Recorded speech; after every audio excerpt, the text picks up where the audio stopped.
இந்த உலகத்தில் ஃப்ரீன்னு ஒரு கான்செப்டே இல்லை. எந்த ஒரு பொருள் நம்மளுக்கு வேணும்னாலும் அதுக்கான ப்ரைஸ் விலையை நம்ம கொடுத்து தான் ஆகணும்.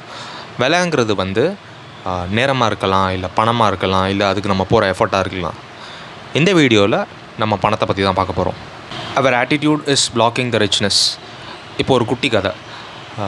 2 ஃப்ரெண்ட்ஸ் இருக்காங்கன்னு வச்சுப்போம். ஒருத்தர் பேர் பூமிநாதன், இன்னொருத்தர் பேர் ரங்கநாதன். 2 பேருமே பிளாட் வாங்குகிறாங்க. பக்கத்தில் வீடு கட்டின இடத்துக்கு போக மீதி இருக்கிற இடத்துக்கு ஒரு குட்டியாக கார்டன் மாதிரி அரேஞ்ச் பண்ணுறாங்க அவங்க 2 பேர் வீட்லேயும். 2 பேரும் ஒரே மாதிரி தான் அவங்க கார்டன் பார்த்துக்கிறாங்க, ஒரே மாதிரி தான் தண்ணி ஊற்றுறாங்க, ஒரே மாதிரி தான் ஃபெர்டிலைசர்ஸ் யூஸ் பண்ணுறாங்க. இப்போ எல்லாம் அவங்க கார்டன்ஸில் கரெக்டாக பட்டு ரெடியாக இருக்குது, எப்போ வேணாலும் ஃப்ளாராக மாறுறதுக்கு. ஓகேவா? காட் ஆஃப் ஃப்ளார்ஸ், அதாவது பூக்களின் கடவுள் ஒரு நாள் எர்த்துக்கு வராங்க. அவங்க இந்த பக்கமாக வந்ததுனால முதல்ல இருந்த அந்த பூமிநாதனோட கார்டனுக்குள்ளே போயிடுறாங்க. ஸோ அவங்க போய் பார்க்குறாங்க, அப்படியே இருக்கிற எல்லா பட்டியும் டச் பண்ண அது எல்லாமே ஃப்ளார்ஸாக அப்படியே ப்ளூம் ஆகுது. இது முடிச்சுட்டு நேராக ரங்கநாதனோட கார்டனுக்கு போகும்போது ரங்கநாதனை பார்க்குறாங்க. அவர் முகத்தில் சந்தோஷமே இல்லாமல் இருக்கிறாரு. ஏன் என்னாச்சு அப்படின்னு சொல்லிட்டு பக்கத்தில் போய் பார்க்கும்போது தான் தெரியுது, ரங்கநாதன் என்ன பூமிநாதனோட கார்டனில் மட்டும் ஃப்ளார் டக்குன்னு பூத்துருச்சு. 2 பேரும் ஒரே மாதிரி தான் தண்ணி ஊற்றணும், ஒரே மாதிரி தான் உரமெல்லாம் போட்டு பராமரித்தோம், ஆனால் எனக்கு மட்டும் இன்னும் எதுவுமே வரலையே அப்படின்னு சொல்லிட்டு ரொம்ப ஏமாற்றமாக ஏக்கமாக ஃபீல் பண்ணிகிட்டு இருந்தார்.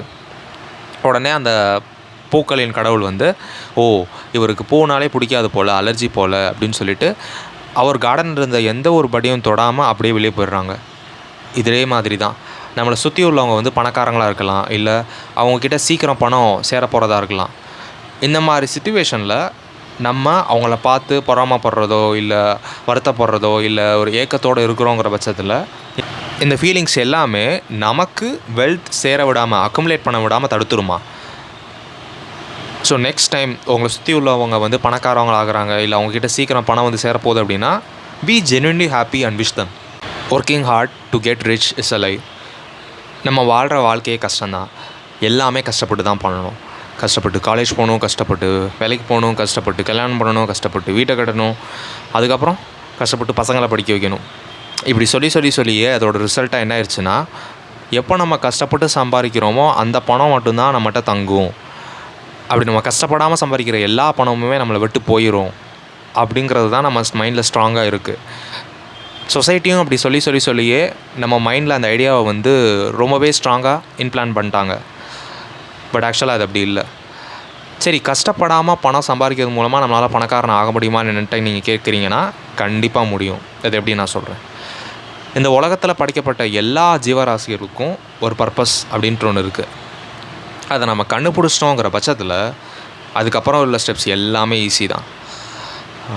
நீங்கள் என்கிட்ட கேட்கலாம், சரி what is purpose or how to find my purpose அப்படின்னு. First what is purpose? எந்த ஒரு விஷயம் உங்களால் ஈஸியாக செய்ய முடியுதோ அதுதான் உங்கள் பர்பஸ். அந்த விஷயம் செய்யும்போது நீங்கள் உங்களை சுற்றி உள்ள எக்ஸ்டர்னல் ஃபேக்டர்ஸ், திங்ஸு, சாப்பாடு, தண்ணி எல்லாத்தையும் மறந்துடுவீங்க. ஃபுல் இன்வால்மெண்ட்டோட அந்த ஒர்க்கை நீங்கள் பண்ணுவீங்க. ஒரு ஃப்ளோ ஸ்டேட்டை அச்சீவ் பண்ணிடுவீங்க. அண்ட் அதுதான் உங்கள் பர்பஸ். இப்போ next question, how to find my purpose? I am so sorry to say this. இந்த கொஸ்டினுக்கான ஆன்சருக்கு நீங்கள் எஃபர்ட் போட்டு தான் ஆகணும். அண்ட் வேறு வழியே இல்லை, trial and error method use பண்ணணும். பல விஷயங்களை நம்ம ட்ரை பண்ணும்போது தான் நமக்கு எந்த விஷயம் வருதுங்கிறத நம்மளால் கண்டுபிடிக்க முடியும். Can money buy happiness? பணம் வேறு, சந்தோஷம் வேறு. Money can solve all of our money problems. Education loan, நகை லோனு, வீட்டு லோனு, இது எல்லாத்தையும் க்ளோஸ் பண்ணுறதுக்கு பணம் நமக்கு ஹெல்ப்ஃபுல்லாக இருக்குது. இவ்வளோ ஹெல்ப் பண்ணுற பணம் நமக்கு ஹாப்பினஸை வாங்கி தர முடியுமான்னு கேட்டால் கண்டிப்பாக ஒரு கொஷின் மார்க்கு தான். நம்ம எல்லாருமே பணம் சம்பாதிக்கிறதுக்காக தான் ஓடுறோம், கரெக்டாக?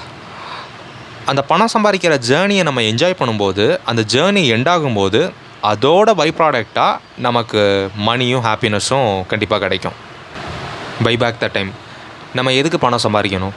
நம்ம அப்பா அம்மா, மனைவி, அப்புறம் பசங்க, அவங்க எல்லாரையும் நல்லா பார்த்துக்கணும். அதுதானே 99% ஆஃப் த மக்களோட மோட்டிவேஷனே அதுதான். அண்ட் அதுதான் ஒரு ஸ்டார்டிங் பாயிண்ட்டும் கூட. கொஞ்சம் நல்லா சம்பாதிக்க ஆரம்பித்ததுக்கப்புறம், சரி இப்போ இந்த பிஸ்னஸை ஸ்கேல் பண்ணால் இன்னும் கொஞ்சம் பணம் பண்ணலாம் அப்படின்னு சொல்லிட்டு நம்ம நினைப்போம். ஆல்ரெடி 7 hours ஒர்க் பண்ண நம்ம இப்போ அந்த ஸ்கேலப் பண்ண பிஸ்னஸுக்காக இன்னும் ஒரு 7 hours நம்ம இன்வெஸ்ட் பண்ணுற மாதிரி இருக்கும். இப்படி கண்டினியூஸாக பண்ணிக்கிட்டே இருக்கிறோங்கிற பட்சத்தில் ஒரு வயசுக்கு மேலே நம்ம திரும்பி பார்க்கும்போது மெமரிஸ்ன்னு பார்த்தா நம்மக்கிட்ட ஒன்றுமே இருக்காது. பணம் எப்போ வேணாலும் சம்பாரிச்சிடலாம், ஆனால் நேரம் ஒன்ஸ் போச்சு அப்படின்னா நம்மளால் திரும்பி சம்பாதிக்கவே முடியாது. So buy back your time. The ultimate power of giving. பணம் சம்பாதிக்கிறதுங்கிற விஷயம் வந்து ஒரு பேசிக்கான விஷயம் மாதிரி எல்லாத்துக்குமே கிடச்சிருக்கலாம்ல, காற்று தண்ணி சாப்பாடு அந்த மாதிரி. ஆனால் அது அப்படி இல்லை. சில பேருக்கு மட்டும் கை நிறையா சம்பளம் கிடைக்குது. அது ஏன் தெரியுமா? அவங்க செலவுக்கு போக மீதி பணத்தை வந்து இந்த உலகத்துக்கே திருப்பி கொடுக்குறாங்க. இப்போ யூனிவர்ஸ் எப்படி ரியாக்ட் பண்ணோன்னா, நம்ம இவனுக்கு காசு கொடுத்தோம், ஆனால் அவன் செலவு போக மீதி பணத்தை நம்மகிட்டே கொடுத்துட்றான் அப்படின்னா இன்னும் கொஞ்சம் கொடுப்பான் அவனுக்கு அப்படின்னு சொல்லிட்டு நிறையா கொடுக்க ஆரம்பிக்குமா. கொடுக்கறதுக்கு அளவுன்ட்டு எதுவுமே இல்லை. நம்மளால் எவ்வளோ முடியுதோ அவ்வளோ கொடுக்கலாம். இங்கே வசந்த இடங்கிறது என்ன தெரியுமா? கொடுக்குற இடம் தான். கொடுக்குற இடம் எப்போவுமே வசந்த இடம் தான். இதெல்லாம் ஒரு பக்கம் இருக்கட்டும். ஆனால் உண்மையான வெல்த் என்ன தெரியுமா? when we know how to make money, and that's a real wealth.